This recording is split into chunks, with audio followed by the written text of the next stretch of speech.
룻기 1장 19절에서부터 22절 말씀이고, 설교 제목은 끝나기 전까지는 끝난 것이 아니다입니다. 이에 그 두 사람이 베들레헴까지 갔더라. 베들레헴에 이를 때에 온 성읍이 그들로 말미암아 떠들며 이르기를 이가 나오미냐 하는지라. 나오미가 그들에게 이르되 나를 나오미라 부르지 말고 나를 마라라 부르라. 이는 전능자가 나를 심히 괴롭게 하셨음이니라.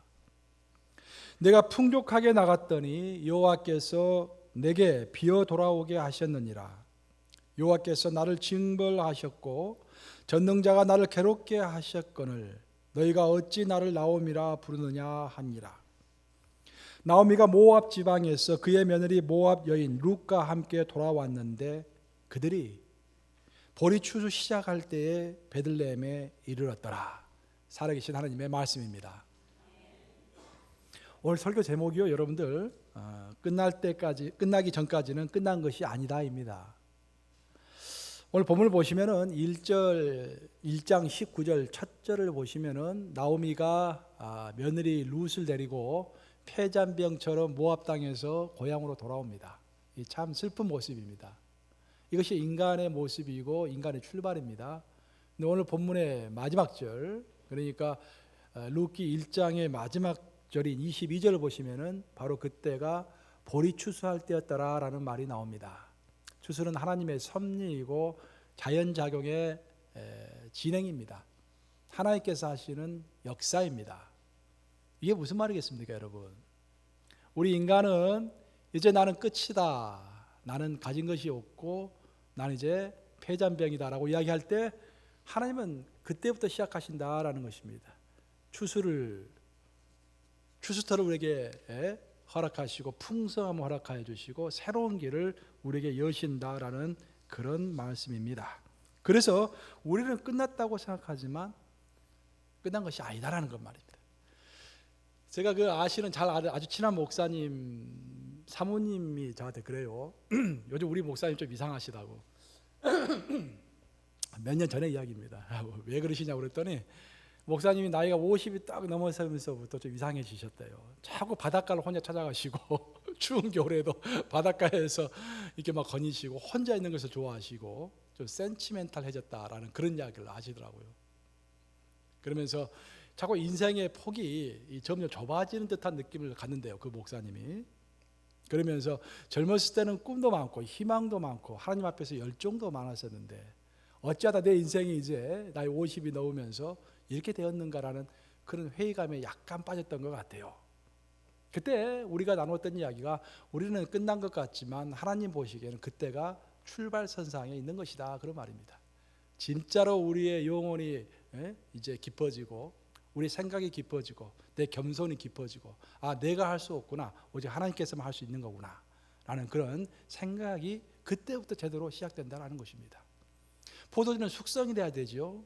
숙성은 내가 끝이라고 생각할 때부터 그때 본격적으로 나의 영적인 숙성이 시작되는 것입니다. 혹시 여러분들 나이를 먹어가시면서 50대, 60대, 70대, 이제 80이 넘어가시면서 이제 내가 더 이상 할 수 있는 것이 아무것도 없구나라고 생각하고 있지는 않습니까, 여러분? 아셔야 할 것은 바로 이때부터가 이제 뭡니까? 하나님 보시기에는 출발이다, 그런 말입니다. 우리에게 잘 알려져 있는 이야기인데 이런 이야기가 있어요. 어떤 사람이 꿈을 꾸었습니다. 꿈을 꿨는데 꿈에서 보니까 예수님과 손을 잡고서 해변가를 걷고 있는 겁니다. 문득 뒤를 돌아봤어요. 거기에는 발자국이, 두 사람의 발자국이 모래 위에 선명하게 이렇게 찍어져 있습니다. 근데 한참 가다 보니까 발자국이 갑자기 한 사람의 발자국이 없어지고 한 사람의 발자국만 있는 거야.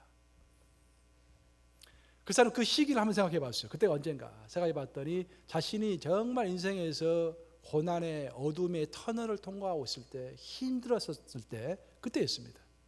그때 예수님께서 옆에 없었던 겁니다. 그래서 굉장히 마음이 섭섭했어요. 그래서 예수님께 물었습니다. 주님 세상 끝날까지 나와 함께 하시겠다고 해놓고 나서 내가 정말 힘들 때 도대체 어디 계셨습니까? 주님이 얘야, 아직도 몰랐니? 내가 너를 얻고 갔잖아 그때. 그렇게 말씀하시더랍니다. 그래서 굉장히 부끄러웠어요, 그 말씀을 듣고. 부끄러워서 이제 다시 예수님 손을 잡고서 쭉 길을 묵묵히 걸어갔습니다.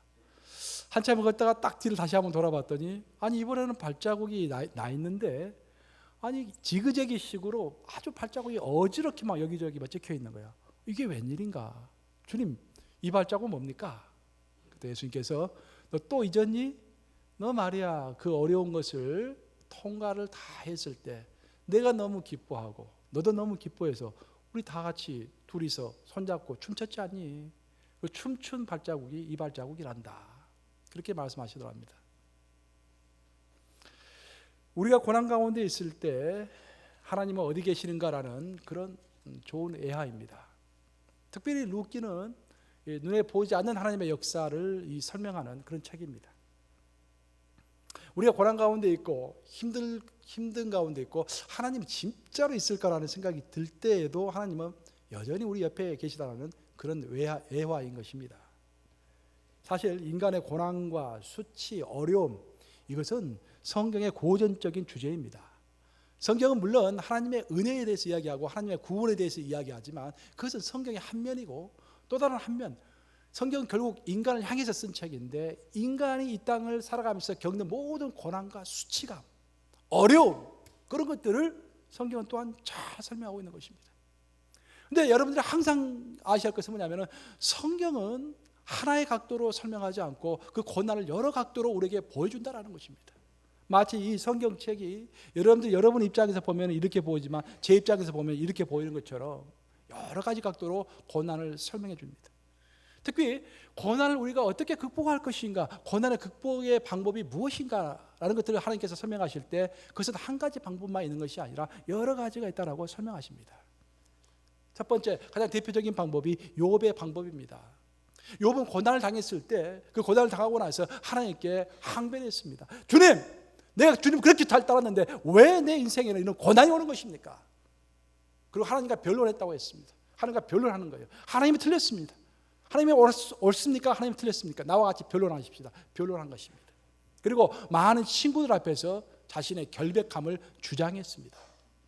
물론 결국에는 해피엔딩으로 끝났지만 그것이 그의 고난을 직면하는 태도였습니다. 한마디로 말해서 저항과 변호의 태도인 것입니다. 성경은 이것이 잘못되었다고 이야기하지 않습니다. 하나의 방법이라고 이야기합니다. 그렇게 우리가 할 수 있습니다. 우리가 따져 묻고 억울한 심정을 모든 사람들에게 토로하고 이 사람 저 사람에게 전화하면서 그것을 이겨낼 수도 있습니다. 그것이 나쁜 방법만은 아닙니다. 성경은 또 다른 방법을 설명합니다. 가장 대표적인 방법이 야곱의 방법입니다. 야곱은 자기가 고난에 처했을 때 이것을 항변하고 왜 이런 고난이 생겼을까 따져보고 하나님께 기도하고 절대 그렇게 하지 않았습니다. 야곱은 단순한 사람입니다. 오직 이 고난을 빨리 통과하는 것이 그의 목적이었습니다.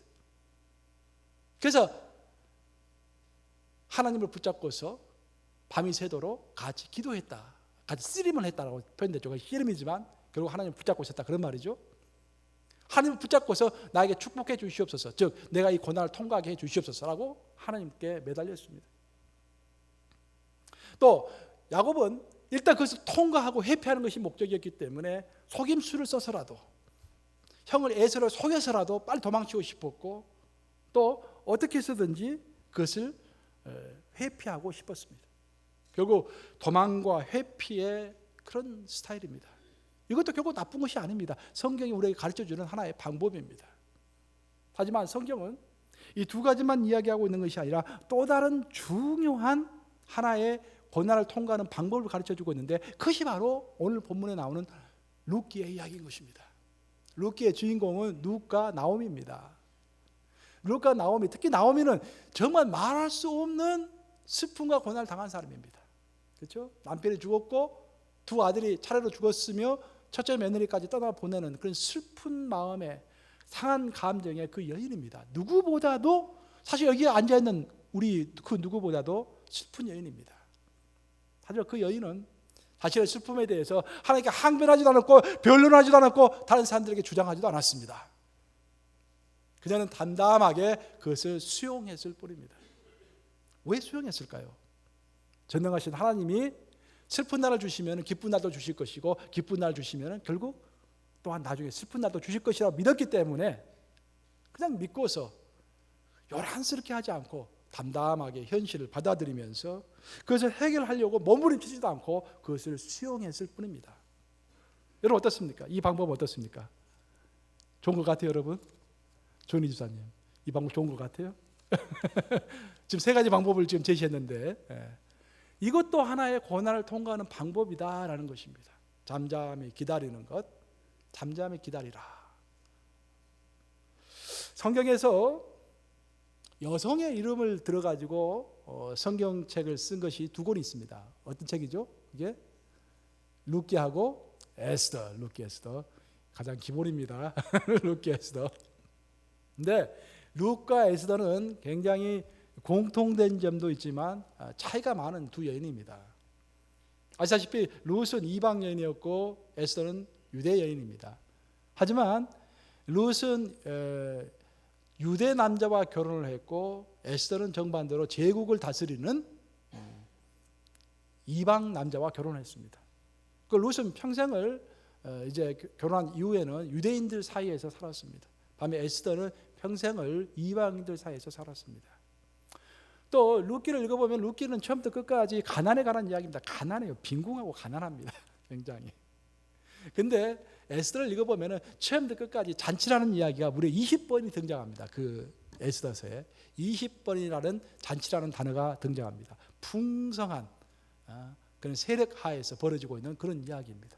상당히 두 이야기가 차이가 많습니다. 그런데 겉으로 보면 그렇게 많은 차이가 있는데 그 심연 깊숙이 들어가 보면은요 공통된 점이 아주 뚜렷하게 드러납니다. 그게 뭔지 아세요, 여러분들? 룻기가 됐든지 에스더가 됐든지요, 거기에는 초자연적인 직접적인 하나님의 기적의 역사가 전혀 없는 것입니다. 룻기는 아시다시피 사사시대에 쓰여진 책입니다. 그렇죠? 사사시대 중간에 쓰여진 책입니다. 사사시대는 성경 전체 역사를 통틀어 가지고 가장 기적과 이사가 많았던 그런 시대입니다. 전부 다 하나님의 기적과 역사입니다. 그렇죠? 기드온의 300용사가 17만 명을 막 물기르고 하나님의 능력으로 막 그런 기적과 역사가 막 일어납니다. 근데 그 한가운데 적혔던 룻기를 읽어보면 전혀 그런 역사가 없는 것입니다. 단지 드러나는 것은 하나님의 섭리만이 드러나고 있습니다. 에스더도 마찬가지예요. 에스더서를 읽어보면요 처음부터까지 하나님이라는 단어가 나오질 않습니다. 그래서 에스더가 이것이 정경이 돼야 할 것인지, 즉 성경에 포함돼야 할 것인지 말 것인지 결정을 할 때 가장 문제가 됐던 것이 바로 그 문제입니다. 아니 성경 책이 하나님에 관한 언급이 한 번도 없는데 어떻게 해서 하나님의 책이 될 수 있는 것인가? 하지만 하나님의 이름이 명시적으로 드러나지 않는다고 해서 또 우리의 역사 가운데 하나님께서 직접적으로 눈에 보이게 우리에게 어떤 기적을 베푸시지 않는다고 할지라도 그 가운데서 우리를 끊임없이 붙잡고 계시고 업고 가시고 함께 춤을 추시는 하나님의 섭리를 볼 수 있다고 한다면 그것이야말로 큰 교훈이 아니겠는가 라고 해서 에스더가 성경책의 일부가 된 것입니다. 결국 두 책은 룻기와 에스더는 모두 하나님의 눈에 띄는 그런 직접적인 기적의 역사는 없지만 우리가 만질 수 있는 그런 것들은 없지만 잔잔하게 모래사장 위에 보이지 않는 하나님의 발자국, 그리고 저 하나님께서 직접 역사하지 않지만 어떤 만남의 축복을 통해서 하나님께서 역사를 이루시는 잔잔한 이야기들 우리에게 감동적으로 그려주고 있는 것입니다. 더 중요한 것은 뭐냐면은 이 두 여인의 삶에 있어서는 성경 그 다른 곳에 나오는 어떤 큰 기적의 역사는 없었지만 성경이 가장 강조하는 것, 구원의 역사. 구원의 역사라는 측면에서 봤을 때는 그 어떤 여인들보다도 이 두 여인이 크게 쓰임을 받았다라는 사실입니다. 여러분 여기서 여러분들 잘 주의하셔야 돼요. 우리가 어떤 것을 크게 보고 많이 알고 어떻게 크게 활동하는 것이 중요한 것이 아니라 하나님께서 원하시는 일을 하는 것이 중요하지 않겠습니까? 하나님께서 원하시는 일을 성취하고 열매 맺는 것이 중요하지 않겠습니까? 그럼 하나님께서 원하시는 것이 무엇인가? 창세부터 요한계시록까지 그것은 구원의 역사입니다. 구원의 역사. 하나님께서 인간을 다 하나님은 인간을 사랑하시고 함께하고 싶었는데 아담과 하가 죄를 지음으로 인해서 그것이 파괴가 되고 그것을 어떻게 회복시키셨는가라는 역사를 쓰고 있는 책이 바로 성경인 것입니다. 이제 구원의 역사입니다. 그런데 룻과 에스더는 성경에 나오는 그 어떤 인물보다도 구원의 역사에 크게 기여했던 그런 두 인물입니다. 왜냐? 룻은 결국 예수님의 선조가 되었고 에스더는 전멸할 뻔했던 자신의 민족을 살려내는, 그래서 그 많은 이스라엘 민족이 구원을 받게 해주는 그런 역사에 활약을 했기 때문인 것입니다. 여기서 우리가 알 수 있는 것은 뭐냐면은 이렇게 근원적으로 쭉 살펴보면 메시지는 룻의 메시지와 에스더의 메시지가 똑같습니다. 근데 하나님은 사실 룻기만 있어도 에스더가 없어도 될 것 같은데 하나님은 두 개의 이야기를 계속해서 적는 거야. 왜냐? 그만큼 중요하기 때문에 한 사람의 이야기로 충분할 것을 두 사람의 이야기를 들어가지고 우리에게 반복해서 설명하는 것입니다. 오늘 본문을 보시면은 본문 첫 절은 그렇게 시작합니다. 나오미가 룻을 데리고 예루살렘으로 돌아왔더라. 예루살렘이 아니죠? 베들레헴으로 돌아왔더라. 베들레헴이 이제 나오미의 고향입니다. 근데 그 성경 배경을 보면은 나오미가 아마도 베들레헴이 큰 이런 성읍은 아닌데 좀 작은 성읍인데 그 작은 성읍 중에서도 상당히 좀 힘이 있었던 것 같아요. 그래서 그녀가 모압으로 이민을 갈 때도 그 말에 화제거리였습니다. 아, 나오미의 집안이 이민을 간다네. 그러면서 서로 사람들이 막 이렇게 대화를 나누고 그랬었어요. 근데 이민 간 것도 이제 참 신기한 일이었는데 10년 만에 이민해서 돌아왔는데 와서 보니까 행색이 몰골이 말이 아닙니다. 10년 동안 모압 땅으로 이사 가가지고 나오미는 거기서 적응하면서 살기 위해서 있는 힘을 다해서 일하다 보니까 몸이 많이 상했고, 거기다가 남편이 돌아가시고 또 큰아들이 죽고 둘째 아들이 죽었고 첫째 며느리를 떠나보내면서 심신이 많이 피곤해진 것입니다. 그래서 그녀는 사실 나이에 걸맞지 않게 아마도 10년, 20년은 더 늙게 보였을 것입니다. 그래서 그들이 돌아왔을 때 온 마을에 화제거리가 된 거야. 와, 나오미가 돌아왔네. 근데 왜 이 모양이 돼서 돌아왔을까 하면서 수근수근거리고 말들이 많아진 것입니다. 그러면서 그렇게 오늘 본문을 보면 그런 이야기가 나오죠. 너가 정말로 나오미냐? 라고 묻는 말이 나옵니다. 이 두 가지 의미예요. 첫째는 정말로 반갑다라는 거야. 오랜만에 10년 만에 보니까 반갑다라는 이야기야. 하지만 또 다른 측면에서는 정말로 너가 나오미 맞냐? 떠날 때는 그렇게 당당했는데 왜 돌아올 때는 이렇게 이런 초라한 모습으로 돌아왔느냐, 그런 말입니다. 연민의 표현입니다. 이런 말을 듣고서 어찌됐든 반갑게 맞아주는 마을 사람들에게 나오미가 이런 놀라운 말을 합니다. 이제부터 나를 나오미라고 부르지 말고 마라라 불러라. 나오미의 뜻은 기쁨이라는 뜻입니다. 희락과 기쁨입니다. 그런데 마라는 어떤 뜻입니까? 출애굽기에서 나오죠. 쓰다. 인생이 쓰다라는 거예요. 고통스럽다, 그런 말입니다. 근데 더 중요한 것은 자신이 왜 이런 인생의 고통과 쓰다림을 당했는지를 설명하는데 그것이 바로 하나님 때문이었다라고 이야기하고 있습니다. 전능하신 자가 나를 이렇게 만들었다라고 이야기하고 있어요. 여기서 우리가 어떤 해석이 하나 필요한데, 전능하신 자가 나를 이렇게 만들었다라는 것은 전능하신 자가 어떤 의도를 품고 나를 괴롭혔다, 나를 버리셨다, 그런 의미가 아니라 나는 하나님의 섭리를 이해할 수 없지만 현재까지는 하나님께서 나를 이렇게 만드셨다, 그런 말이에요. 그리고 앞으로는 또 어떻게 될지 모르겠다, 모든 것이 하나님 손에 달려있다라는 그런 고백을 하는 것입니다. 그러면서 자신이 특별히 괴로운 이유를 이제 구체적으로 설명하는데 그것이 바로 21절에 나와 있습니다. 우리 21절을 한번 같이 읽어보겠습니다. 21절 시작. 내가 풍족하게 나갔더니 여호와께서 내게 비어 돌아오게 하셨느니라. 여호와께서 나를 징벌하셨고 전능자가 나를 괴롭게 하셨거늘 너희가 어찌 나를 나오미라 부르느냐 하니라. 내가 풍족하게 나갔더니 여호와께서 내게 비어 돌아오게 하셨다, 그렇게 표현하고 있습니다. 자신이 이민 갈 때는, 내가 나갈 때는 풍족하게 나갔다는 거예요. 물론 이제 그 당시에 양식이 많고 물질이 많았다, 그런 말이 아닙니다.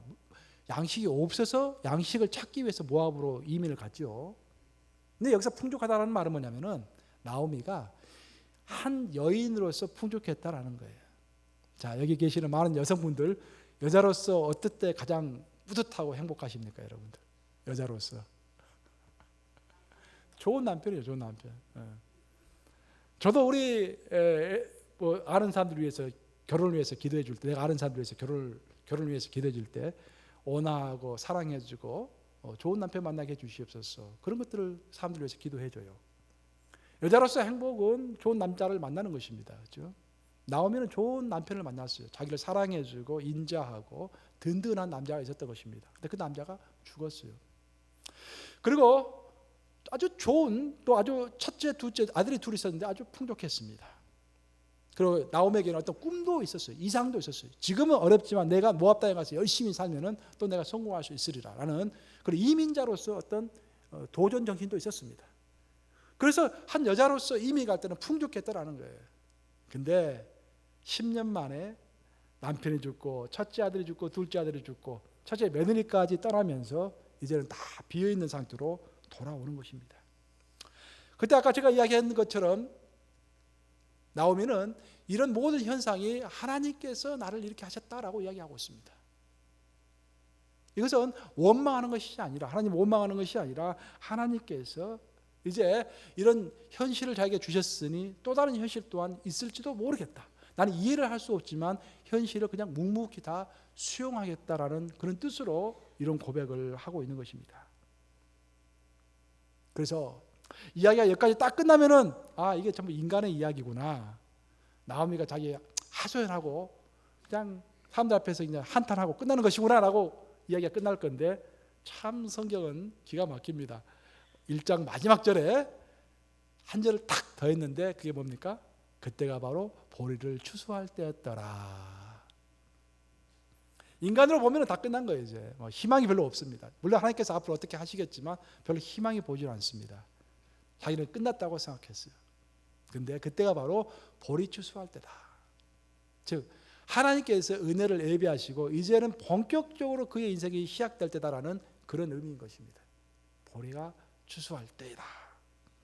이제부터는 나오미가 이제까지 이랬던 것보다도 훨씬 많은 것을 얻을 것이라는 그런 징조입니다. 나오미는 몇 명을 잃었습니까? 자기 남편을 잃었고 두 아들 잃었고 첫째 며느리를 잃었습니다. 4사람을 잃었습니다. 하지만 그는 결국에는 보아스를 만나서 만남의 축복을 통해서 이제는 예수 그리스도의 선조가 될 것이고 증조 할머니가 될 것이고 룻이 그렇게 되죠. 룻을 통해서 그렇게 되는 거죠. 룻을 통해서 이제 그 집안은 수없이 많은 사람들을 구원의 길로 이끄는, 비록 4사람을 잃고서 시리에 빠졌지만 그 4사람을 잃을 수밖에 없었던 원인은 더 많은 사람들을 얻기 위한 준비 작업으로서 4사람을 잃게 하셨다라는 것입니다. 사실 이런 큰 축복, 그러니까 그 집안이 예수님의 선조가 되는 그런 큰 축복을 내리기 위해서 하나님께서는 나오미에게 또 룻에게 그런 많은 고난을 허락하셨는지 모르겠어요. 우리 인생도 똑같은 거 아니겠습니까? 우리의 인생이란 그 토양이 있다고 한다면, 우리의 인생의 토양에 항상 햇빛만 내리쬐다면 결국 그것은 나중에 사막이 됩니다. 그렇죠? 사막이. 하지만 사막이 되지만 만약 우리가 그 땅에 비도 내리고 바람도 불고 하면은 옥토가 되는 것입니다. 해와 비와 바람이 적절히 섞여가지고 옥토가 되는 것입니다. 낮이 있으면 밤이 있어야 되고 더운 날이 있으면 추운 날이 있어야만이 그 땅이 강해지는 것입니다. 그래서 하나님은 그런 섭리하에서 룻에게 지금까지는 하나님의 그 큰 축복, 그러니까 예수 그리스도를 통하여서 메시아를 얻게 되는 그런 집안의 축복을 얻게 하기 위해서 룻과 나오미가 지금까지 고난의 서리를 맞을 수밖에 없었던 그런 과정 가운데로 그녀를 이끌어 주셨던 것입니다. 여기서 우리가 결론적으로 한번 생각해 봐야 할 것은 우리는 우리가 맞는 인생을 어떤 시각으로 바라보느냐라는 것입니다. 룻은 아까 이야기한 것처럼 변론하려고 하지도 않았고 그것을 해결하려고 몸부림치지도 않았고 담담하게 현실로 받아들이면서 결국 전능하신 하나님이 나를 이렇게 만드셨으니까 또 나중에 어떤 길이 있겠지, 슬픈 날이 있으면 기쁜 날이 있겠지라고 담담하게 현실을 받아들였다고 했습니다. 그것이 신앙의 눈인 것입니다. 신약에 보면 그런 이야기가 있어요. 인식의 장벽이라는 것이 있습니다. 인식의 장벽이라는 것이 있습니다. 인식의 차단이라고도 하는데, 어떤 그림을 그릴 때, 어떤 인물을 그릴 때 얼굴을 그렸는데 그 사람의 기뻐하는 모습과 슬퍼하는 모습을 적당히 이렇게 배합을 해가지고 그림을 그립니다. 그리고 그림을 사람들에게 보여줘요. 이 그림은 슬퍼하는 모습입니까? 기뻐하는 모습입니까? 근데 참 묘한 것은 뭐냐면 우리 인간은 그 어떤 인간도요 한 그림에서 두 개의 얼굴을 한꺼번에 볼 수 없다는 것입니다. 지금 제가 문득 생각이 나는데 한 30년 전에 꽤 오래된죠. 그러니까 제가 대학에 다닐 때 그때 수업 시간인데 저는 영문학을 공부했으니까 여기 시간에 교수님이 그러는 거예요. 타임즈 커버 스토리를 우리에게 다 나눠주시는 거예요. 갑자기 그런 시간이 아닌데 그래서 이거 보라고 흥미있는 기사가 나왔다고. 타임즈 그때 커버 스토리가 뭐였냐면은 우리 인간의 얼굴 있잖아요. 얼굴을 절반을 딱 잘라가지고 이쪽 왼쪽에 있는 모습을 오른쪽으로 확대해서 붙이고 또 오른쪽에 있는 모습을 또 잘라가지고 왼쪽에다 확대해서 붙이면은요 전혀 다른 얼굴이 나온다는 거예요. 우리 얼굴에는 기쁨과 슬픔이 동시에 있는 것입니다. 그게 타임의 커버 스토리로 나온 적이 있어요. 근데 우리 인간은 그 슬픔과 기쁨을 동시에 볼 수 없는 거야. 왜 그럴까? 그것을 보는 사람의 현실에 대한 인식이 있기 때문입니다. 쉽게 말하면은 어떤 사람 지금 내가 인생이 너무 행복해요. 하는 일마다 잘 되고 모든 사람 나를 찬송하고 박수쳐요. 그럼 행복합니다. 그래서 다른 사람의 얼굴에 있는 슬픈 모습이 잘 보이지 않는 거야. 기쁜 모습만 보이는 것입니다. 세상이 모두 기뻐하는 것 같아요. 정반대로 난 하는 일마다 되는 것이 없어요. 자꾸 인간관계도 틀어지고 힘들고 마음이 힘들어요. 그러면 세상 모든 보는 것이 또 그 그림에 있는 사람의 얼굴을 봐도 그 그림에서 나타나는 슬픈 모습만 보이는 것입니다. 그래서 우리 인생에서 중요한 것이 눈이라고 우리 예수님은 말씀하셨어요. 우리의 눈이 밝아야만이 우리의 몸이 밝고 세상이 밝아진다. 우리의 눈이 제대로 이 현상을 봐야만이 믿음의 눈으로 봐야만이 우리가 믿음을 유지하고 내 몸이 성할 것이다 라는 그런 이야기를 하셨습니다. 그것이 바로 마태복음 6장 22절 말씀인데 우리 함께 읽어보겠습니다. 마태복음 6장 22절 시작. 눈은 몸의 등불이니 그러므로 내 눈이 성하면 온 몸이 밝을 것이요. 자, 여러분 어떻습니까? 여기서 눈은 사실 우리 인간의 눈, 신체의 눈이 아닙니다. 여기서는 복수가 아니라 단수입니다. 단수. 즉 마음의 눈을 이야기하는 거예요. 외구 눈을 이야기하는 것이 아니라 마음의 눈을 이야기하는 거예요. 우리의 마음의 눈이 어떤 눈이냐에 따라서 인생의 해석 방법이 달라지고 고난을 이겨내는 방법이 달라진다는 것입니다. 욥과 같은 방법도 있고 야곱과 같은 방법도 있고 룻과 같은 방법도 있지만 그 모든 어떤 방법 가운데서도 우리가 항상 반드시 놓치지 말아야 할 것은 뭐냐면 오늘 슬픈 날이 있으면 내일 기쁜 날이 있을 것이라 라는 것입니다. 룻의 결론이 그것입니다. 룻기의 결론이 오늘 슬픈 날이 있으면 내일은 기쁜 날이 있을 것이고 오늘 기쁜 날이 있으면 내일이 슬픈 날이 있을 것이다. 또한 전도서의 결과이기도 합니다. 여러분들 요즘 인생 살아가시면서 기쁜 날만 너무 많이 기쁜 일만 생기십니까? 이제 마음의 눈으로 한번 현상을 보시기 바랍니다. 자, 이제 곧 슬픈 날도 올 수가 있겠구나. 대비하시면서 하나님께 기도하시기 바랍니다. 여러분 인생에 계속 지금 슬픈 일들만 벌어지고 있습니까? 여러분의 마음의 눈으로 여러분의 현실을 한번 보시기 바랍니다. 하나님이 계십니까? 계시지 않습니까? 하나님 옆에 계시는 것입니다. 그리고 룻처럼 다 내 인생이 정말 끝난 것 같고 이제 더 이상 어떻게 확장될 수도 없는 것 같고 내 가정의 문제도 그렇고 인간관계도 그렇고 비즈니스도 그렇고 더 이상 뭔가 비전이 없을 것처럼 보여서 나는 끝이라고 생각했을 때 그때 하나님 보시기에는 그때 바로 추수의 시기인 것입니다. 그 명심하시면서 항상 낙담하지 마시고 여러분이 끝이라고 생각하실 때 오히려 이제 곧 좋은 일이 있겠구나 생각하시면서 기도하시며 담담히 자기 길을 가시는 여러분 되시기를 주님의 이름으로 축복합니다. 좋으신 아버지 감사합니다.